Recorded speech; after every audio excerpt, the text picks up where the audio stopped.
welcome back. This is CLracing, and today on my YouTube channel we are going to talk about this little guy right here, the full speed leader 120. Of course, this one has been slightly modified with 3D printed canopy and the Foxhair camera, and but we're not here today to talk about this one as much as we are to repair these two.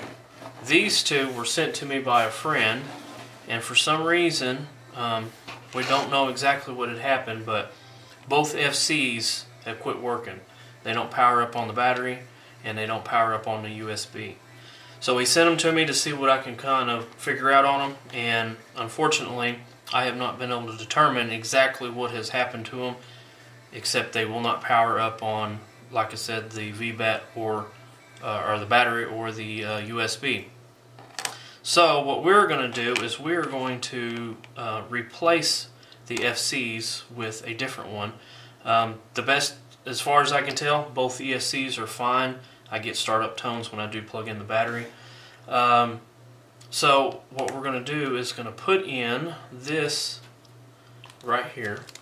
This is the CLracing F4 Mini flight controller, and it is an F4 just like the Big Brother. The Big Brother I have in my Armorton Rooster and in my Chameleon build that I'm doing now. I've been happy with them, and I've noticed this on race day quads, and I thought, you know what, let's give this a try. Who wouldn't like an F4 in their leader, right? So this is the flight controller that you get. Should fit in here real nicely. Shouldn't have any problems. It's a little wider here than the original flight controller, but it's very marginal, but I think it'll work. The only downside to this is that it doesn't have this plug here to plug your motors and your wires here directly into the flight controller, so you will have to be able to solder to very small pads either on the top or on the bottom here. The first thing that I had to figure out on these is what the pinout was on these wires here. And the main thing when I've come to discover with this is that there's two different versions here. As far as I know, there's just two different versions. There's a version 1 and a version 2. The version 1, you can easily tell which one that you have by the lead here coming from the ESC to the flight controller. There is one wire missing out of this, whereas the version 2, I have this plugged in backwards. In the version 2 here, it has all, get that plugged in, has all the wires, and I've just pulled these out because I needed to find out what, when I plug a battery in here, what voltage is coming out of this. On the version 2, I'm getting VBAT 12 volts. On the version 1, I'm only getting 5 volts out of it. So on the version 2, you can run this to the power this flight controller. This flight controller runs 2 to 6S. So unfortunately, if you have a version 1, you will still need to solder in this wire here to the power side of the flight controller. You cannot use this pin. I mean, if you had a wire to put in here, you couldn't come off there because, like I said, it only comes at 5 volts. I will demonstrate that here shortly just so that you can see exactly what I'm looking at. Okay, really quick, I wanted to show that there is a voltage difference in the version 1 and the version 2. So what I did here is I pulled the wires out of the version 2 here. I've got my voltmeter here, and I have a power supply sitting over here. It's the one I made from a PC, that way I don't have to constantly plug in my lipos and have to charge them up. Something else to take a sidetrack here is if you do not have one of these, you need to make you one. This is a current limiter. If you have a short in something, this could save your day, or better known as a smoke stopper. You can buy these pre-made now. Back when I first started, they didn't have nothing like that, and I had to just make this out of a car light bulb. It'll light up if you got a short. It just limits the current. So what I'm going to do is I'm going to go ahead and plug in the ESC here.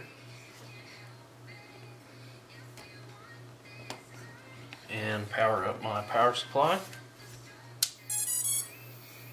And we'll hook up this one here just to see what voltage we're getting. As you can see, we're getting 12.2 volts out of the flight controller. Okay, so that's the version 2.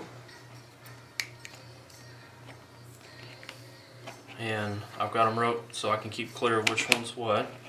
Version 2. So now we'll go to the version 1. Plug it in here, and I'm just going to steal this pigtail and put it over here. Like that, okay. And I'm going to go ahead and hook up my ground and my power. Okay, so this is the version 1. I'm all plugged in. I'm going to turn on the power supply, and as you can see, 4.92 volts. So I just wanted to show that there is a difference between the two. So like I said before, what you'll have to do is you will still have to run this wire, and if you have the version 2, you're lucky enough to where you can run that wire straight into your flight controller, no problem. So it will just save you from having to solder one more small wire. Alright, so I'm going to stop right there, and then we'll come back here shortly and we'll start doing a little soldering. Okay, we're back. I've got set up ready here to solder these wires onto the flight controller here. The first thing that I needed to do was, incidentally, before I forget to mention any further, when you get this flight controller, it comes with these little bobbins, but it also comes with these little adapters right here, and that is for the 2mm standoff that are on the leader here. So they just screw on like that, and then after you put the little bobbins on the flight controller, they just slip down on top of it, just like that. So the first thing we need to do is go ahead and put these on, and I'm going to show you a little trick that I discovered a few years ago, back when you had to soft mount every camera to get any kind of jello out of your quadcopters, because they just did not run as smooth as what they did now. So I'm going to show you this little trick that I've come up with. I'll zoom in here just a little bit. And the trick is really easy. You take this a small gauge piece of wire, and you run it, and this may not be small enough, but we're going to try it. We're going to run it through the hole of the flight controller, or the hole of whatever you're wanting to put on. And I noticed as I was putting this first one on that there is a little bit of difference between the amount of rubber here and here. So I'm going to put the most of the rubber on the bottom side of the flight controller. Don't know if it makes any difference or not, but that's just what I'm going to do, because I'm picky like that. So anyway, put your wire through the hole, and then you slip the part that you want on top through the wire and just kind of noose it like that. And then you pull the wire back through the hole, and the trick is making sure that you get the little bobbin there kind of started in the hole, and you work it. And actually, we're going to start over because that wire is too big. I've got a smaller one right here we can do this with. This will be a lot better. This is actually some silicone wire, like what you get with your run cams and stuff that you get. So let's try this again. It doesn't matter which way you come at it, to the bottom or through the top. Then you pull it through, and then you just kind of get it started just like that at an angle, and then you just pull the wire through.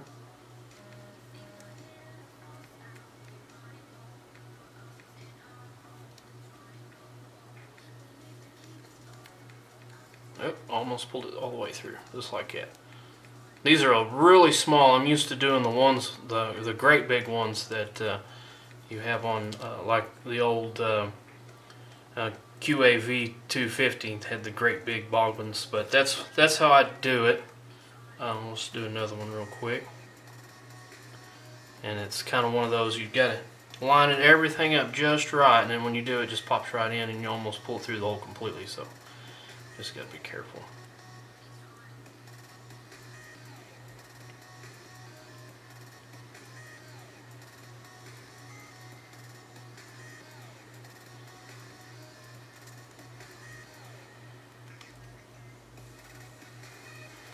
It went a little easier.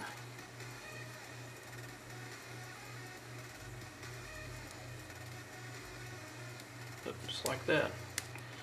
Okay, I'm going to do this last one real quick and then we'll get on to our soldering.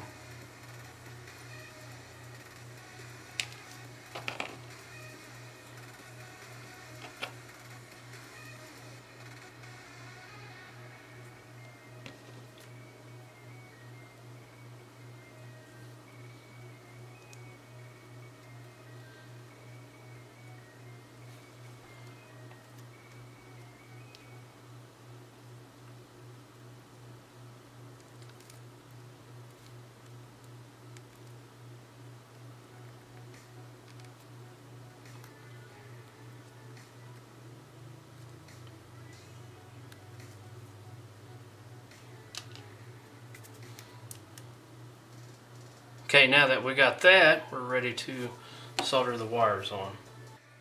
Okay, I got my iron plugged in, ready to go here, and I've got the bobbins already installed.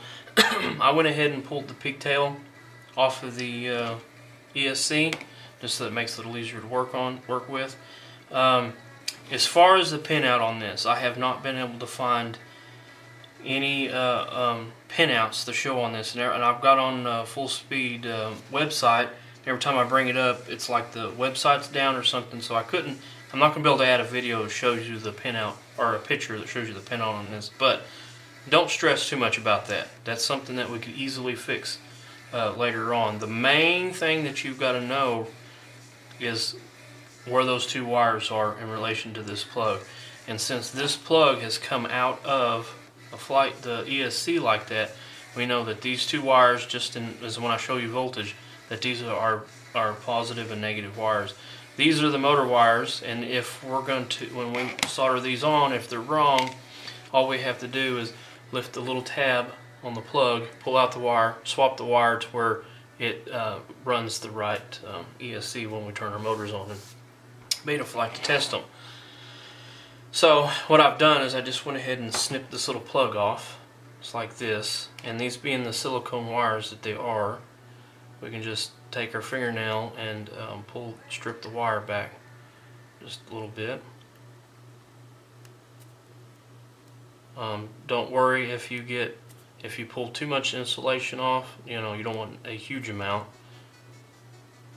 Just make sure you get it just enough on the end of it, and we don't want a big amount of wire sticking out.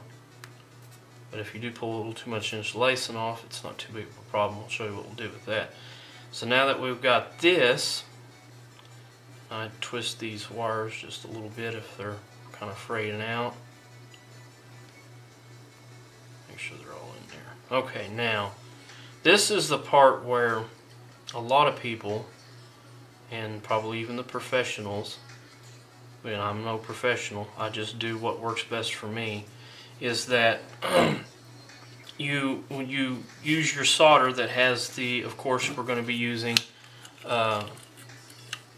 the rosin core solder, and I'm using the 6337 clean core from SAR soldering products. This is really good solder. Most people just put a little bit on here, solder on on your tip, and then flow it into that. And with these small wires, that does work pretty good. But a lot of times, what I like to do is put just a little bit of flux on those wires, because when you start dealing with some of the bigger wires, it takes the solder so much easier. It's just easier. You'll have to try and experiment with it and see what you think. But this is the rosin core solder or flux that I use, and this is liquid instead of having that paste or that sloppy flux pen. This has like basically a hypodermic needle on the end of it, and you can actually just drip just a little bit out onto where you need it, like this. Touch each one of those wires with just a little bit of flux. And one of the things that I didn't have for years is one of these to clean your tip with. This was less than $10. If you're going to be doing anything in this hobby, learning how to solder, having a clean tip is crucial. I mean, it makes a big difference on being able to for your tip to take solder, and then not only that, but to be able to put the solder directly onto the pads that you want to use. As you can see, that gets just absolutely clean when I use the brass that's in here. But anyway, now you can see that my tip is really nice and clean. If I get my camera to focus, nice and clean. And I'm going to just take this solder and I'm going to just basically touch them together. Doesn't take much. Put a little bit on the iron. I know a lot of people say, you know, you touch the wire and then you blend it in, but I like putting it on the iron and then just touching the wire, and it'll soak it right up because I put the flux on the actual wire. It's just one of those things that I like to do. So once we do that, I'm just going to go back and touch, make sure that all of that's in there. This yellow wire is kind of short, but I think it'll be okay. And this white wire, as you can see, is fairly long. So what I'm going to do is just take my flush cutters here, and I'm just going to snip off the end of it, because we don't want a huge amount of wire sticking out, in this orange one's a little bit long. And I'll show you why. You don't want your wire any wider, longer than the pad that's on your flight controller that you're doing. Okay, so now that I've got that tinned, I'm going to go ahead and tin this as well. Before, I'm just going to take my flux and try to get this. You know, it's one of those things that is really difficult to solder when you got cameras blocking what you would normally rest yourself or position yourself on it. And with this, I'm just going to kind of like cover the whole part right here, because you don't have to clean this off. It doesn't have to. If you've got residue there, it's not a problem. And then, just like before, you see a lot of people that touch the pad, then add the solder to it. What I like to do is make sure you start with a clean tip, and then I like to just put a little bit of solder on my tip, like that. And since we got the flux on the pads, you can take and you can just touch your pad like that, and it'll just flow right to it. Add a little bit more, just like that. And if you don't get the no, you can't see that one, but you'll see the one here I'll do next. Touch that pad just like that. Put a little more on here. Start with a clean tip again. And if you don't fill it all the way across there, don't worry about it, it's not going to hurt. And like I said before, instead of touching the pad and flowing the solder on these very small pads, I found it easier to put a little bit of flux on the pads and then take your solder and put it on your iron, just like this, and then touch your pad, and you can see how quickly it flows into it. I start with a clean tip every time because it just makes it a lot easier. Just down there and touch it, just like that. Little ball on it. We're going to do this last one. A little bit extra. Can't quite get the angle. There we go. There's that one. I'm going to go back and touch up these other ones. This one here. And this one here. And finally, the one on the end right here. Just like that. So that's all it takes. That's the trick, is putting the flux on the actual pad itself, and then flowing the solder from your iron onto the pad that has the flux. With the flux on it, it just flows in there real easy. Now, what we'll do now is go ahead and solder the small wires onto it. And how we're going to do this is I'm going to set it up like this. So hopefully you can see what it is I'm doing. And what I did is I wrote, and incidentally, what I want to make sure of is when I do put this on, I want, this is the front, and these are the pads here. Whoop, let me turn this around. Make sure I'm looking at this right, correctly. Yep, these are the camera pads on the front, so I want those in the front. And then these are the pads for the motor. So what I want is when I plug this in that I can just kind of fold the wires back, solder the wires on the bottom, and stick it on there just like that. Okay, so what I did is I wrote down on a piece of paper here each one of these pads. That way when I flip it over this way, I can keep a clear mind of what pad that I'm soldering what wire to. So I know that all the way over here is 4 and all the way over here is ground. It's the same on this side. So I'm going to clamp this in here like this. And then I use, if I can find them, these little pointed tweezers. These here. And I start with a clean tip again. Okay, and then I'm just going to grab the wire right there at the base, and then this is where I'll position it on my tweezers so that I can just come in here on the top, over the top of that pad,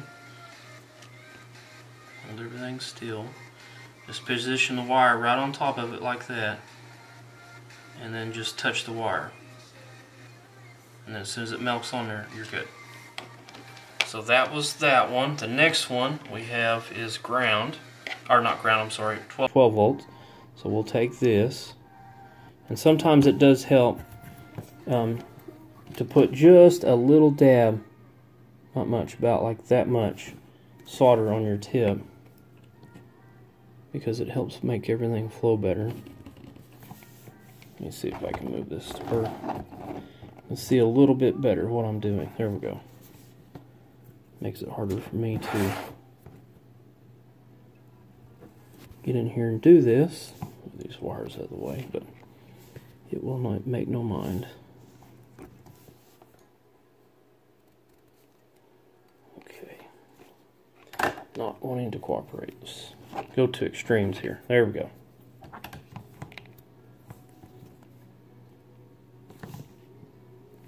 Okay. I'm going to go ahead and clean my tip because I've sat here and let it oxidize just a little bit. I'm going to grab just a little bit of solder on the end of that, and I'm going to lay this wire right on top of that pad, and I'm going to come in here and just barely touch my iron just right on the top of it, and that's it. That's all it takes right there. Okay, so now it's the best that I can tell with this most ESCs. The motor wires, from what I think, is going to be, I had it wrote down so I wouldn't forget. I believe that a motor 1 is going to be the yellow wire here, and then 2, 3, and 4, 4 being the orange one. But I wouldn't fret too much about that, because if it doesn't come out to be right, then all we got to do is pull the wire out of the harness, swap them, plug them back in. It's not a big deal, so you don't have to resolder anything. You just may have to swap 2 wires if the wrong motor spins when you turn it up in beta flight. So, going by my little chart here, we're going to go ahead and I'm going to start from the outside and come in. So I want 4, so I'm going to go with the orange one now.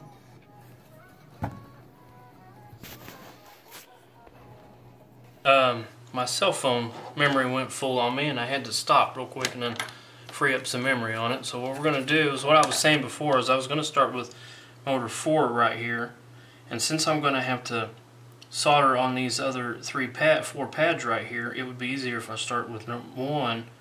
That way I'm working over the top of, instead of laying this one here and then I have to deal with the wire being in my way to get these other ones. So I'm going to start with motor number 1. Remember, this is ground, 5 volts, or 12 volts, sorry. The current sensor, motor 1, 2, 3, and 4 in a line here. So current sensor, and then this one is the motor 1. and I'm going to call motor 1, in this case with this plug, is the yellow one here. So we're going to grab this yellow one.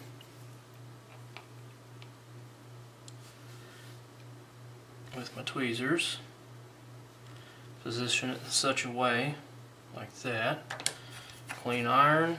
Oh, I have to get my solder over here so where I can reach it. Grab the wire again.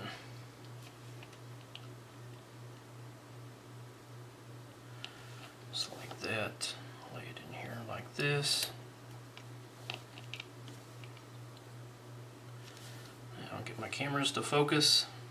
And I'm going to clean my tip. Get just a little bit on my iron, just like that. And then I'm going to come over here kind of sideways and lay this over. Put it over on top of the pad. I'm not happy with that. I need to be grabbing the tweezers, grabbing just the tip of the wire, just like that. Reach over here and just touch it. And I think I might need just a little more solder on that. Clean my tip. I'd like to have just a little more. There we go. I'm happy with that. So that's one. Move to number 2, which is going to be the white one. Same procedure for the next 3 wires.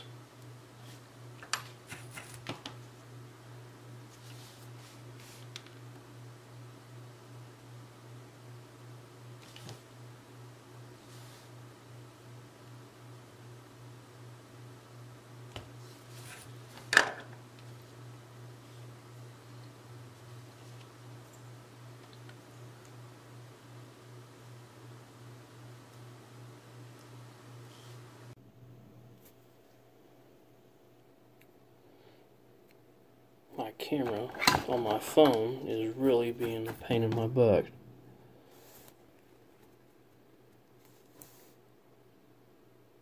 Okay, I'm happy with that.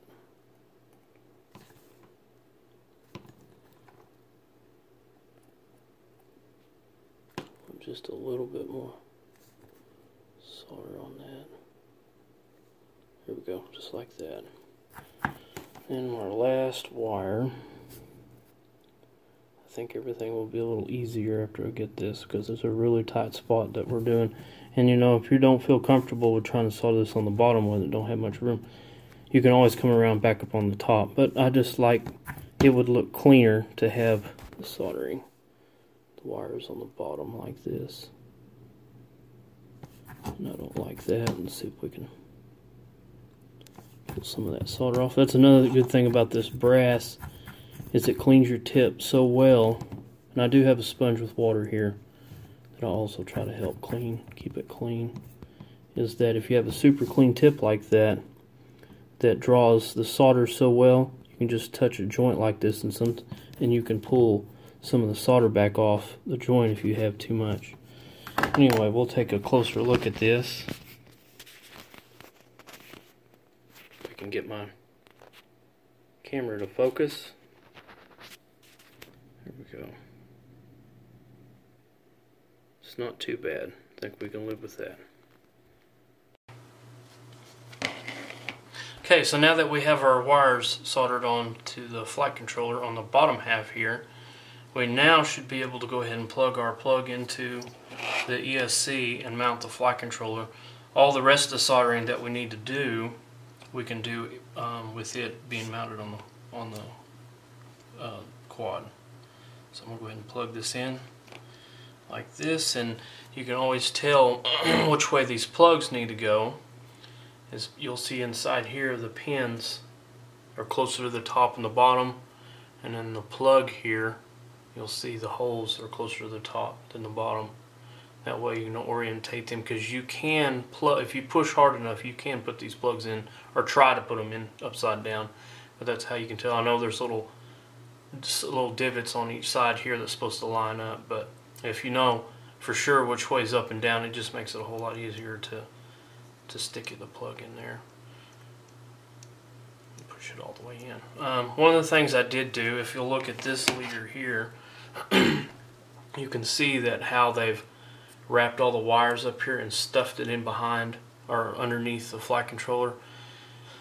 Excuse me, that's all fine, I suppose, but what I did here is I pulled the wires off and I kind of stuffed them underneath the ESC a little bit, and the reason for that is because I really would rather not having wires rattling or bumping up against the flight controller. We need to isolate as much of the gyro noise, you know, from vibrations and stuff as much as possible, which is the reason why we got these little bobbins on here. So what we'll do is, now we got that, I'm just going to take and flip the flight controller over and push it down on these little grommets like this. And it looks like we've got a little extra wire, so what I'm going to do is I'm going to start by folding it across the plug like this and leaving the rest of this wire kind of sticking out the back just a little bit.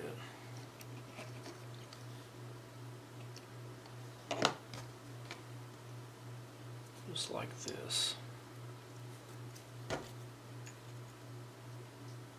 here, pull that down, and I'm trying to make sure the wire's sitting flat and more against the ESC than the flight controller. I know we can't prevent all of it, but, and there you go. There's the ESC installed. I'm going to go ahead real quick and put the nuts on. And then when I get back, I'm going to stop for a moment and try to figure out my plan of attack on the camera and the VTX, and get the receiver and everything soldered up on here. So when I come back here in just a minute, that's going to be my next step. Okay, really quick before I strap anything else down, put the bolts back in here and solder anything else. The first thing I want to do is go ahead and make sure that our motors, when we turn them on in Betaflight, are spinning the right motor for the right tab that we're moving. But before I hook a battery to this, one of the common practices that I always do before I plug a battery into it,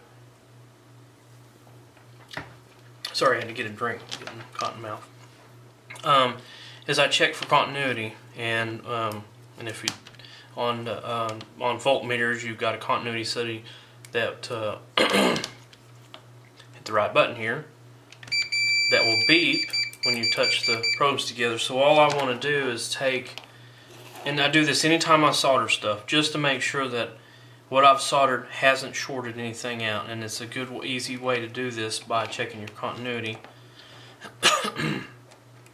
with the voltmeter. And as you can see, I don't have any beeps. There's touching the probe here. Put my finger out of the way so you can see.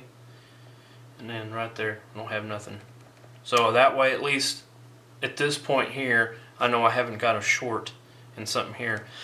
You can also on flight controllers, this right here is always going to be ground.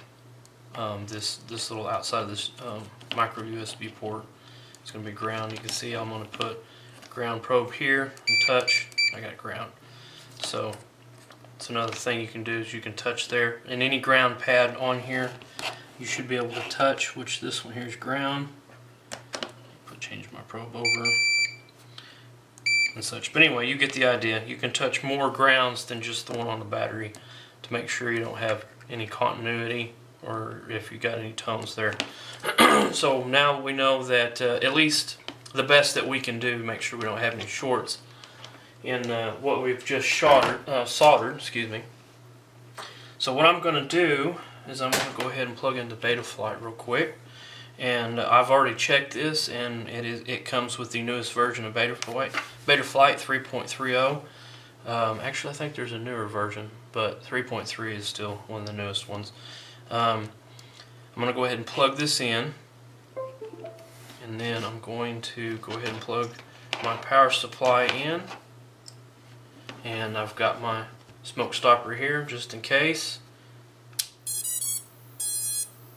And you can hear that our ESCs automatically gave us the tone up and the tone back down, because if you plug it in without a flight controller, you hear just the one set of tones. When you're getting signal to the from the flight controller, you'll get the second set of tones. So I'm going to go ahead and click on here onto my motors tab, and I'm going to start with 1. Click here. 1, and I can see that I have got 3 is turning to 1, so that means I'm going to have to turn my wires around. And at least this way, if you're watching the video, you're going to know what wire goes where in relation to the flight controller. If I can find my ink pen so I can write this down. Okay, so right now,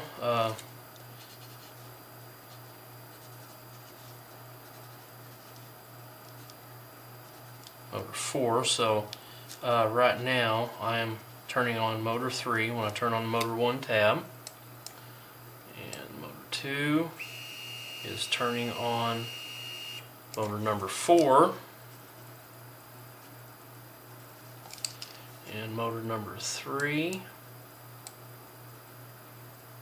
is turning on motor 1, and of course the last one we can guess, the 4, is turning on number 2. So all kinds of backwards. Okay, so I'm going to pause the camera here, sort this out real quick, and then I'll show you what I've changed. Okay, I've sorted out what wire needs to go where. And incidentally, there is another way you can do this by resource remapping. But if you're not comfortable with doing things in CLI, I wouldn't even try doing it. It's not hard, but it's very easily confusing. And most people that are going to have these leaders are going to be new people that are not familiar with doing much of this. So try to keep this as simple. It's very easily just to mechanically change the wire positions. But in a little closer study, I got to looking on this flight controller right here, the one that the plug come out of.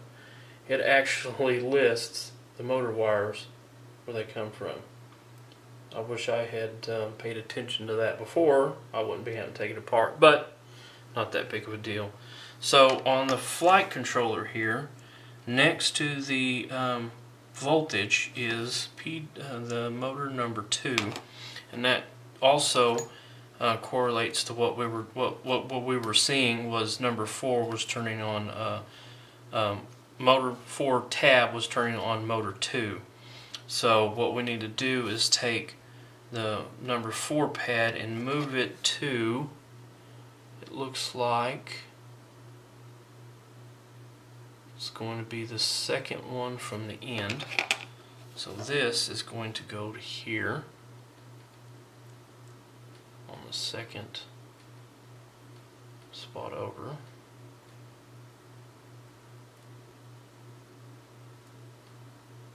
Just like that. Make sure you got it in there. And then motor number 3 on the flight controller was controlling motor number 1, and that was in the 3rd position. And on the flight controller we see here number 3 is going to be the last. It was here before. Now we need to move it over to the end.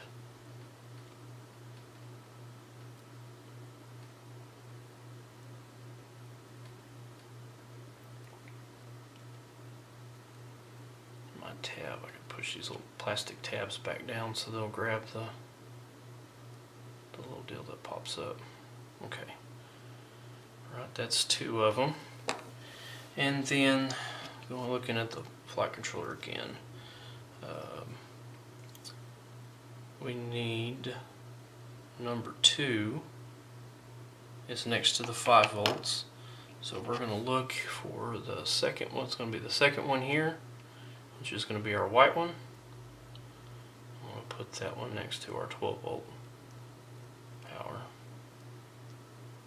Like that. And then of course the last one, it's going to be motor 2.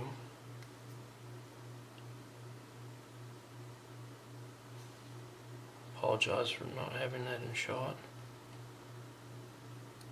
Okay, so now we've got our wires switched the right way around, and I'm going to get this stuck back in here, and then I'll be right back. Okay, I got it plugged back into Betaflight. Have my power supply plugged in with my smoke stopper. I'll turn this back on.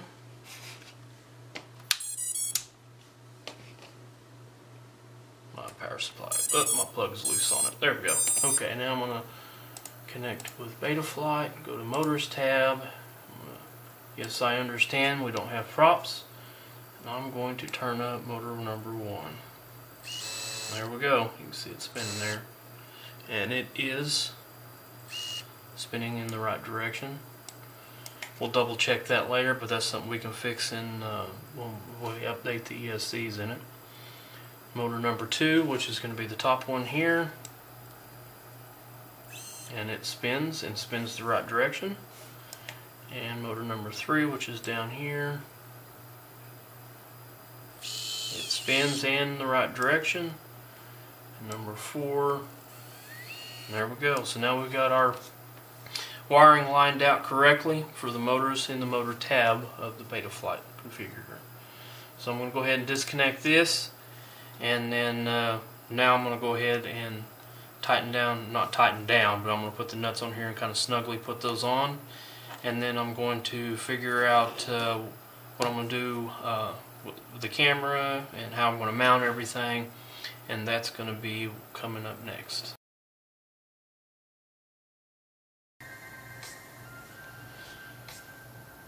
Before we continue on with this rebuild, I wanted to comment on these canopies here that you see. If they look familiar to you, they are the ones that were posted on RC groups and on Thingiverse. Well, it just so happens that I am the actual designer. I'm the one that designed these and printed them out and stuck them on Thingiverse. I will put a link in the description if you wish to print one out yourself. But if you want to contact me on Thingiverse, we can make some arrangements, and I can print you one out too as well. In the process of getting ready to wire in the VTX, the receiver, and the camera, which incidentally the camera that we're going to be using is this RunCam Micro Swift 2, and coupled with the full speed TX200 that piggybacks on the back side of the camera. That is what I have in my leader, and it works pretty good. I have no complaints with it. The only bad thing about it, I wouldn't say bad, just questionable thing, is this UFL connector. I find it's best to put a bit of goop on that, and when I mean goop, I'm talking about this hobby goop that you put on it. I put a little dab on it, let it set overnight, and I don't have a problem with it popping off when you do that.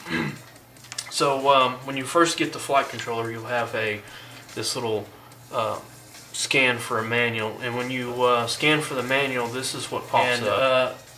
On the flight controller, it is actually really difficult to see the silk screening on it. And it's probably even worse than the camera because my camera won't focus. But it shows a silk screening on this picture here, and it's legible. It's a lot better to read what we have here.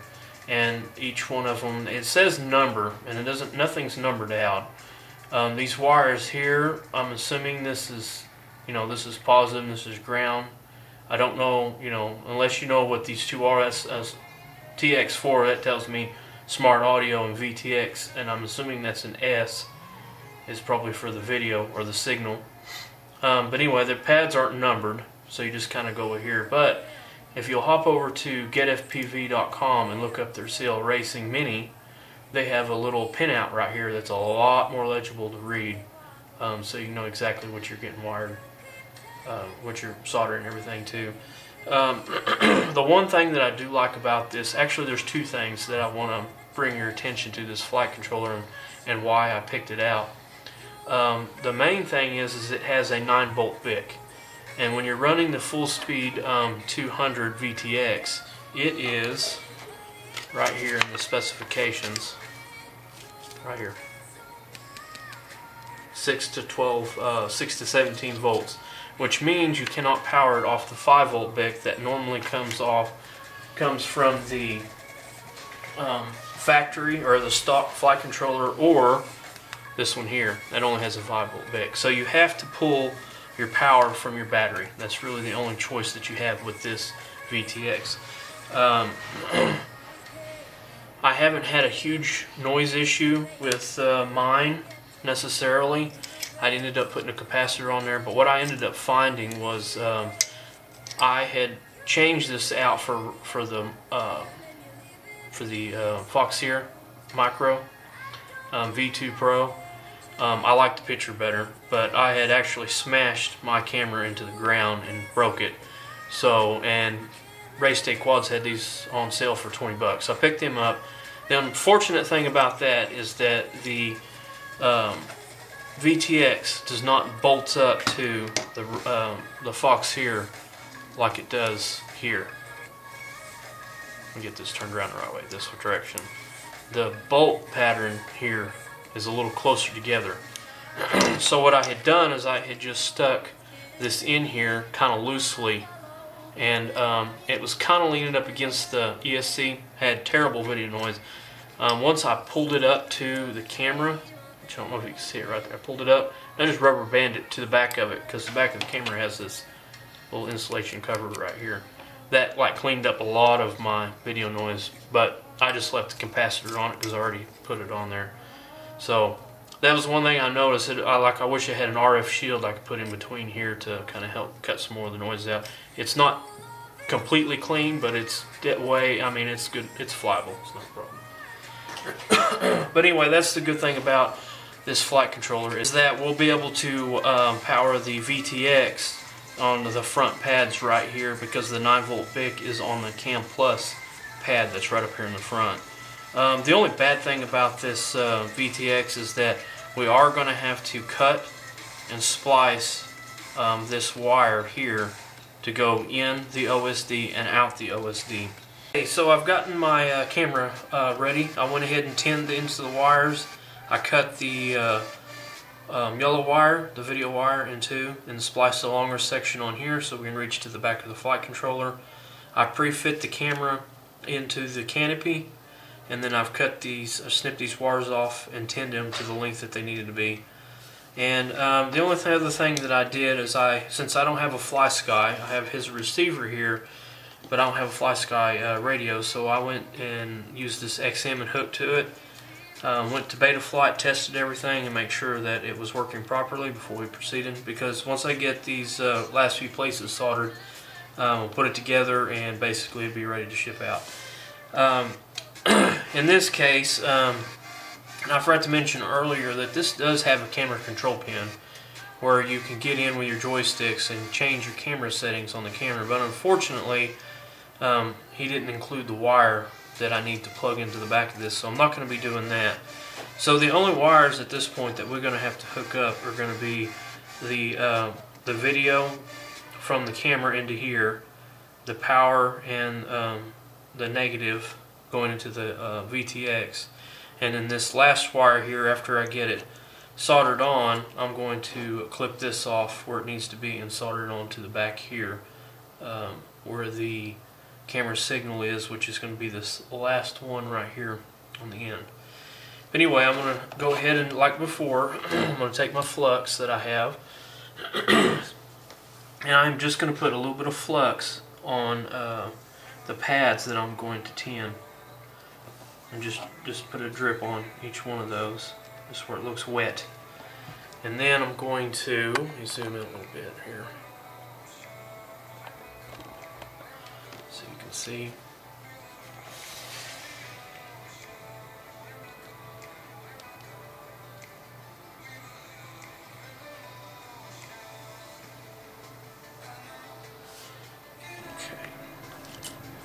Okay, so what you just missed was me forgetting to turn my other camera on, my cell phone right here, like I said before, so I can record me putting the flux on and touching the pads like I did on the And bottom side. So what I'm going to do is I'm just going to go ahead and tin a couple other pads so you can see how easily that went. Just like I said before, we're just going to put just a little bit of flux, of this liquid flux on there to where it looks wet. That's all we're going to need. Start with a clean tip, but just a little solder. And another thing is when you're soldering, try not to put solder on your soldering iron over the top of the flight controller. Always come off to the side to do it.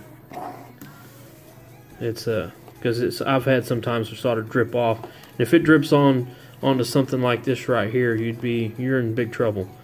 But anyway, I want to see how easy this is to tin this pad with a flux on it, with a little bit of solder on the iron. Just touch it that quick. That's how quick it happens. There's none of this putting the iron on the pad, heating it up, and then trying to flow the solder in. That works okay for bigger pads, but when you're dealing with something this small, it's a lot easier to do it this way, I found. And especially when you don't have to worry about putting too much heat on such a small board. But just like that quick and easy. Okay, so now, since I've demonstrated that, since I forgot to turn my camera on, first thing we're going to do is I'm going to start by soldering on the negative wire of the camera, and I'm going to use my tweezers here to grab a hold of it. And something that keep in mind is when you pull the insulation off here, try not to leave such a large amount of wire, bare wire sticking out. If you do, just tin it up and then clip off what you need, because you only want the part that's exposed as long as wide as your pad is. So that way when you lay it across there, you have all the bare wire on the pad, and then as soon as it gets off the pad, you have insulation. That would be a good way to have your wires. So we're just going to lay it right over the top, clean iron. Let me grab the solder. I didn't get set up. Grab this again. Just like that. And I'll just come in here to the front of it, lay that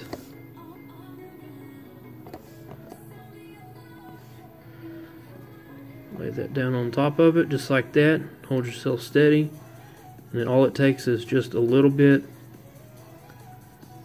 of heat off that iron, and it'll solder right on, just like that.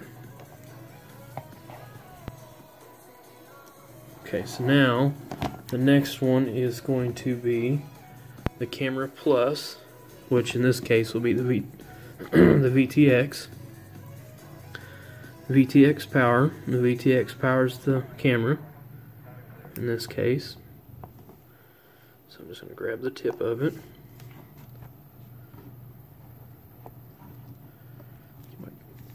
Get my camera to focus and not do silly things. Okay. Grab it right there at the base of the insulation. Lay it right over the top of the pad, and just that quick. That's all it takes to get that wire to take. And then we'll pull this one here out.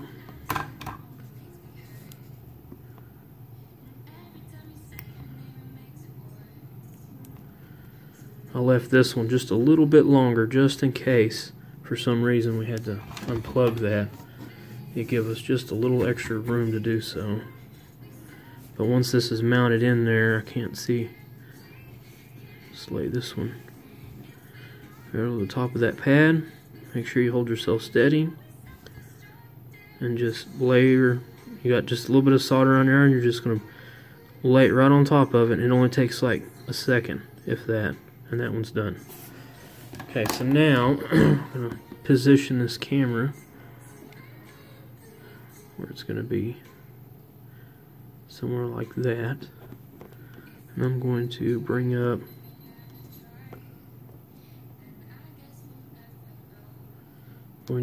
up this other wire. Make sure we got enough. Leave a little extra. I'm going to clip it off right there.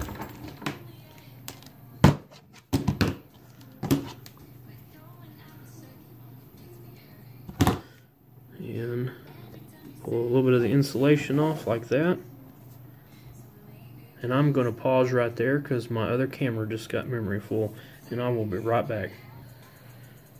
Okay, I got the memory card changed out on my other camera. So now we need to tin this, and I'm going to tin this away from the flight controller. Just a drop flux on there.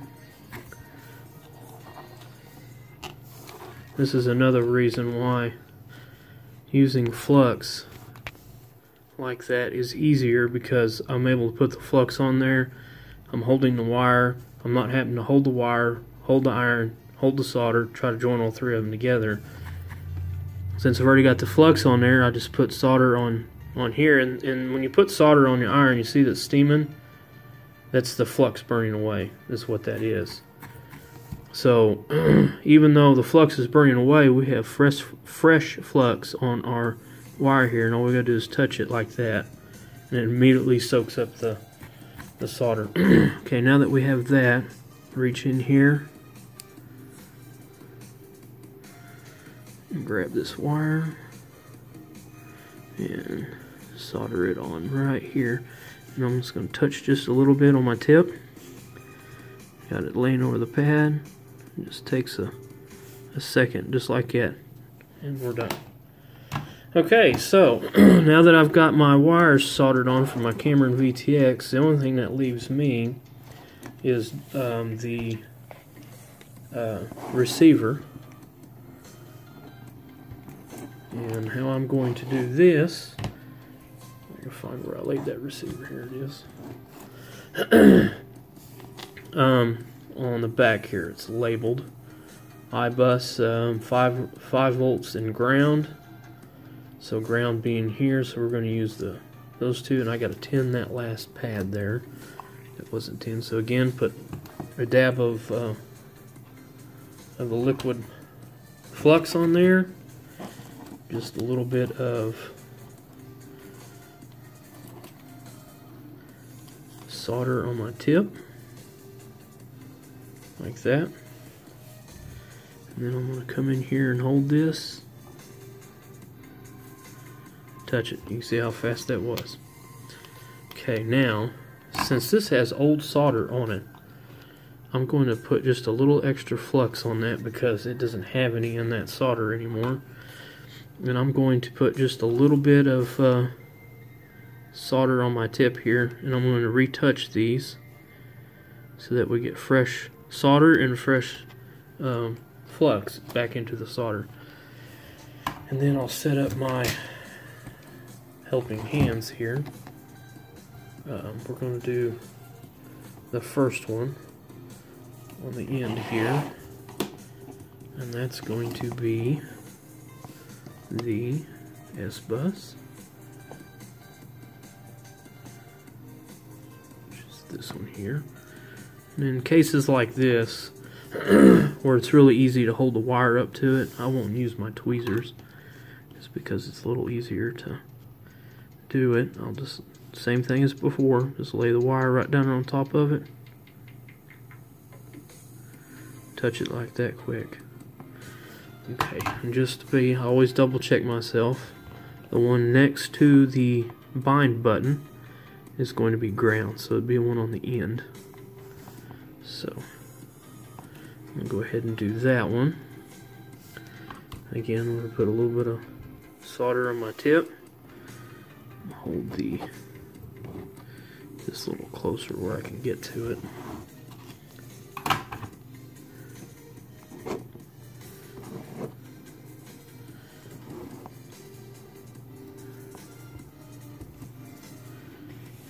There we go.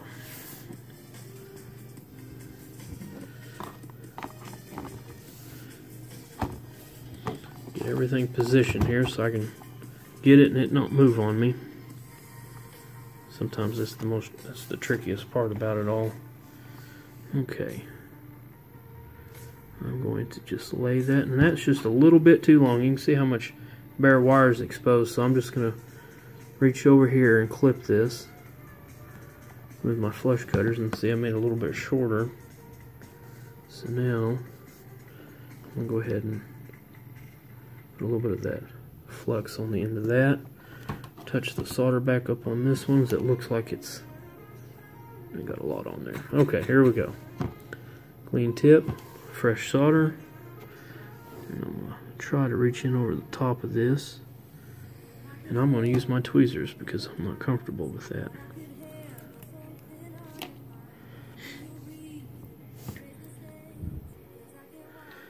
And touch it right there. And just that quick. Now I'm going to grab the power one, do the same thing, right over the top of it. Come at it at this angle. Since my phone is right smack in the way. And that one looks dry. What I mean by dry is it could use just a little bit more solder. So I'm going to put just a dab more on my iron here. And then I'm going to hold the wire and touch it again. And of course everything's going to move, and then my phone's going to fall.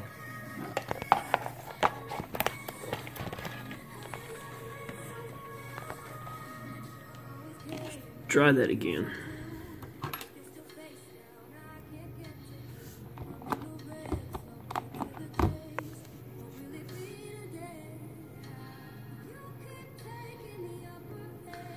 Okay, I'm just going to pull it completely off. Reposition the wire.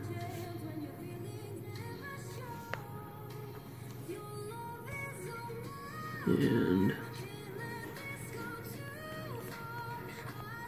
just like that. And we're done. Okay, well here she is all put back together now. I did a quick test with my smoke stopper and my voltmeter to make sure that I haven't accidentally shorted anything out. And everything checks out all right. The camera comes on, the VTX comes on. I checked them in my Fat Sharks. They're still needs to be configured in Betaflight, but I don't know exactly how he wants his OSD and his modes and all that stuff, and I can't really set them up anyway since I've got his FlySky receiver in there. But there you go. I hope you enjoyed watching this video. I hope it's been educational. Once again, I say that this video was more intended for the beginner that would be buying this to start with. I hope that has helped you to make repairs to your quads, because flying something that's this fast and enjoyable and so maneuverable as it is, you will have to repair it. With that said, in a video coming up, I will be replacing all the motors on this, because I don't know if you can hear this, I have a bearing going out in this rear motor, and I believe this front one too. The other ones sound okay, but I got bearings going out in this, and I could buy bearings and put in here, but I have replaced bearings before in these little motors, and they can be a pain, and sometimes you'll end up damaging the bearing just trying to get it in there. But that's in an upcoming video. That way you can see the process of what it takes to change the motors out, and how to adjust your motors, which direction they turn, using the Bill Helly configurator. And again, I say I hope that this has been helpful to some of you that are new to this hobby. And this is Quad Flyer X signing out, and happy flying.